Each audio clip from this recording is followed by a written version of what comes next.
সবাইকে জানাই শুভ বিজয়া। সেই উপলক্ষে মজাদার একটি স্ন্যাক্স রেসিপি তোমাদের সঙ্গে শেয়ার করছি। সবার জন্য অ্যাডভান্স বিজয়া দশমীর শুভেচ্ছা ও ভালোবাসা প্রণাম রইল। কুচো নিমকি, খাস্তা নিমকি তো অনেক হলো। ঝটপট এই রেসিপিটি একবার বানিয়ে দেখো, সবার খুব পছন্দ হবে আর খেতেও টেস্টি। মজাদার এই স্ন্যাক্স রেসিপিটি বানানোর জন্য একটা থালায় ছেঁকে নেওয়া 1 বাটি ময়দা নিয়ে নিতে হবে। এবার এর মধ্যে দিয়ে দিচ্ছি 1/4 চামচ নুন, 1/4 চামচ বেকিং সোডা, 1/2 চা চামচ চিনি, 2 টেবিল চামচ ঘি, 1 চিমটি কালো জিরে দিয়ে খুব ভালোভাবে ময়দাটাকে ময়ান দিয়ে নিতে হবে। একটু মেখে আরও 1 চামচ পরিমাণ ঘি দিয়ে দিলাম।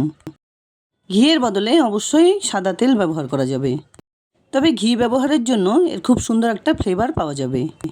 খুব সুন্দর করে ময়দাটা মেখে নেবার পর মুঠো করলে এরকম ডেলা তৈরি হলে অল্প অল্প পরিমাণে জল দিয়ে ময়দাটাকে একটু শক্ত করেই মেখে নিতে হবে। খুব একটা নরম করলে কিন্তু আরও কিছুক্ষণ রেখে দিলে আরও নরম হয়ে যাবে।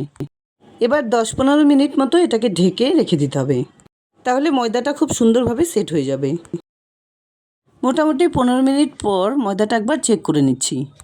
এটাকে হাত দিয়ে আরেকটু এভাবে ঠেসে নিয়ে খুব ছোট ছোট এর থেকে লেচি কেটে নিতে হবে। এবার দেখো, কাঁটা চামচের পেছনে একটুখানি তেল লাগিয়ে লেচিটাকে এভাবে চ্যাপ্টা করে নিতে হবে। তারপর খুব সাবধানে উপর থেকে নিচের দিকে টানলেই খুব সুন্দর একটা ডিজাইন তৈরি হয়ে যাবে। যদি হাতে সময় থাকে লেচিগুলো খুব ছোট করে বানিয়ে নিলে এই রেসিপিটি খুব মুচমুচে হবে, আর তাড়াহুড়ো করলে কিন্তু ভারী থেকে যাবে, ভাজতেও সময় লাগবে।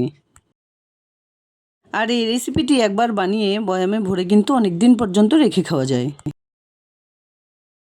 একটু সময় নিয়ে সমস্ত মেখে রাখা ময়দা থেকে আমি ঠিক এভাবে এগুলোকে বানিয়ে নিয়েছি। এবার গ্যাস অন করে একটা ডিপ কড়াইতে পরিমাণ মতো সাদা তেল দিয়ে দিচ্ছি। তেলটা খুব ভালোভাবে গরম হয়ে এলে গ্যাসের ফ্লেমটাকে একদম লোতে রেখে এর মধ্যে থেকে কয়েকটা লেচি আমি তেলে ছেড়ে দিচ্ছি। এবার কন্টিনিউ নাড়াচাড়া করে এগুলোকে হালকা হাতে ভেজে নিতে হবে। 1-1.5 মিনিট ধরে কন্টিনিউ নাড়াচাড়া করে সুন্দর গোল্ডেন ব্রাউন কালার করে ভেজে নেবার পর এগুলোকে তেল ছেঁকে তুলে নিলাম। ঝাঁঝরিতে তুলে নেবার পর বাকি কয়েকটা লেচি তেলে ছেড়ে দিলাম। সমস্ত তেল ঝরিয়ে এগুলোকে একটা প্লেটে নামিয়ে রাখছি। ঠিক একইভাবে একটু সময় নিয়ে সমস্ত লেচিগুলো খুব সুন্দর করে ভেজে নিতে হবে।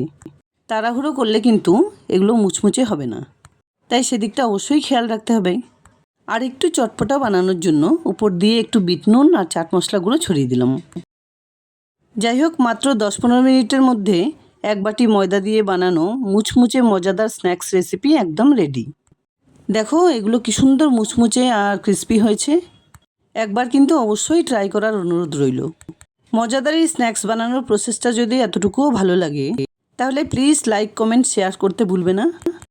আর এরকম নিত্য নতুন রেসিপি দেখার জন্য প্লিজ চ্যানেলটাকে সাবস্ক্রাইব করে পাশে থাকা বেল আইকনটা অলে করে দিও। দেখা হচ্ছে নতুন কোনো রেসিপি নিয়ে। ভালো থেকো, ধন্যবাদ।